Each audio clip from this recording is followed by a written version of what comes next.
Hi, this is Khushbu with another problem of statistics. This is question number 2, exercise 14.3, page number 287 from NCERT. It says if the median of the distribution given below is 28.5, find the values of x and y. So हमें ये data given है, हम इसके according ये x और इस y का value निकालना है. So सबसे पहले मीडियन के लिए क्वेश्चन चल रहा है मीडियन के बारे में, तो मीडियन के लिए जो हम टेबल फॉर्म करते हैं, फर्स्ट उसमें आता है क्लास इंटरवल.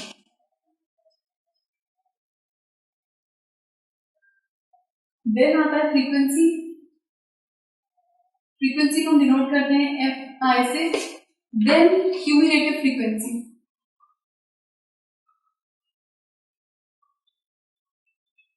सो सबसे पहले क्लास इंटरवल्स हमें गिवन है 0 to 10, then 10 to 20, 20 to 30, 30 to 40, 40 to 50 and 50 to 60.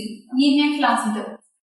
Frequency 5x 20 15, 5x 20 15 by 5. This is y, this is 5. Total sum given है हमें 60 फ्रीक्वेंसी का. क्यूमुलेटिव फ्रीक्वेंसी कैसे निकलती है? फर्स्ट वाली वैल्यू हमारी होती है सेम. सेकेंड केस में हम इन दोनों को ऐड करते हैं 5 plus x, 5 plus x, तो ये वैल्यू आ जाएगी हमारे पास. 5 plus x को हम सॉल्व नहीं कर सकते, तो ये आगे रहेगा 5 plus x. फिर इसमें ये वैल्यू ऐड होती है, सो 5 plus x plus 20, that means 25 plus x. फिर इस 25 plus x में ये ऐड होगा 15, सो 25 plus x plus 15. सो ये आएगा हमारे पास 40 plus x. फिर उसके अंदर ये y वाली वैल्यू ऐड होगी 40 plus x plus y. फिर उसमें ये 5 ऐड होगा, सो 40 plus x plus y plus 5 मतलब 45 plus x plus y. अब क्यूमुलेटिव फ्रीक्वेंसी और ये जो हमारे पास आती है ये वैल्यू हमारे पास लास्ट आई है ये, हम कहते हैं इसका टोटल और इसका टोटल ऑलवेज इक्वल होता है. सो हमारे पास यहां से आ जाएगा 45 plus x plus y is equal to 60. हम यही कहते हैं कि यही वैल्यू इसका जो लास्ट होता है वो इसके इक्वल होगा, बिकॉज ये सबको ऐड करके ही आता है. दैट मीन्स हमारे पास यहाँ से x plus y का वैल्यू आ जाएगा 16 minus 45 मतलब 15. x plus y का वैल्यू आ गया यहाँ से 15. Let's suppose this is equation number first. Same ways, अब हमारे पास ये n by 2 क्या निकलेगा यहाँ से? n by 2 which is 60 by 2. n होता है क्यूमुलेटिव, ये जो फ्रीक्वेंसी होती है इसका सम, समेशन fi को हम n बोलते हैं. सो ये कैंसिल ऊपर आ गया यहाँ से 30. सो ये वैल्यू n का आ गया हमारे पास, n by 2 का वैल्यू आ गया 30. नाउ मीडियन का फॉर्मूला.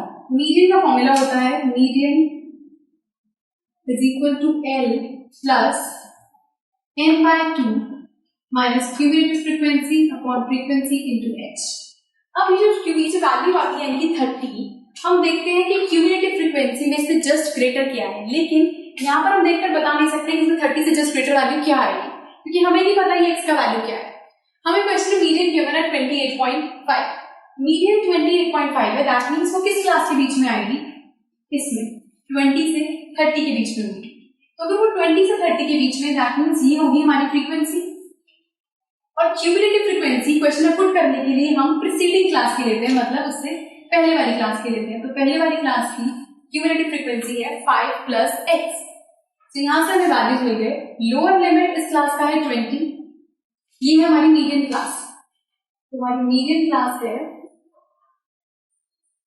20 और हमें मीडियन गिवन है 28.5 क्वेश्चन में. Lower limit is 20 plus n by 2 करके आ रहा है 30 माइनस क्यूमुलेटिव फ्रीक्वेंसी. हमेशा हम लेते हैं इस क्लास की नहीं, इससे पहले वाली क्लास की, मतलब 5 plus x. तो इसको हम ब्रैकेट में लिखेंगे बिकॉज बाहर ये नेगेटिव साइन है,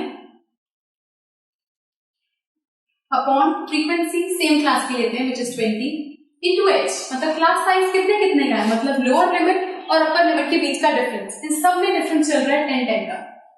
सो यहां से वैल्यू कैंसिल हो जाएगा, 10 1 जा एंड 2 जा, इस 20 को इधर ले आते हैं, ये बनेगा 28.5 minus 20 is equal to 30 minus 5 minus x, अंदर की साइन चेंज हो गए अपॉन 2, तो यहाँ से बन गया 28.5 minus 2 is 8.5 is equal to 25 minus x upon 2, ये 2 इधर आ जाएगा, तो ये बनेगा 17 is equal to 25 minus x, 17 minus 25 is equal to minus x, तो ये आ गया minus 8 is equal to minus x, minus से माइनस कैंसिल, एक्स का वैल्यू हमारे पास आ गया 8। अब x का वैल्यू आ चुका है, इस फर्स्ट इक्वेशन से हम y का वैल्यू निकाल सकते हैं, so 8 plus y is equal to 15, so y would be equal to 15 minus 8 मतलब 7, सो y का वैल्यू हमारे पास आ गया यहाँ से 7, सो x का वैल्यू इज 8, y का वैल्यू इज 7। तो इस क्वेश्चन में पहले हमने टेबल बनाया और ये जो मीन की वैल्यू थी 28.5, इससे हमने मीडियन क्लास निकाला, उस क्लास से हमें फॉर्मूला के लिए लोअर लिमिट भी मिल गया और हमारे को फ्रीक्वेंसी भी मिल गई, और क्यूमुलेटिव फ्रीक्वेंसी होती है प्रीसीडिंग क्लास की, तो वहां से हमें वो भी मिल गई, उसको हमने वैल्यूज में पुट कर दिया। So this was second question of exercise 14.3. If you have any doubt, please do write to us and do subscribe us. Goodbye.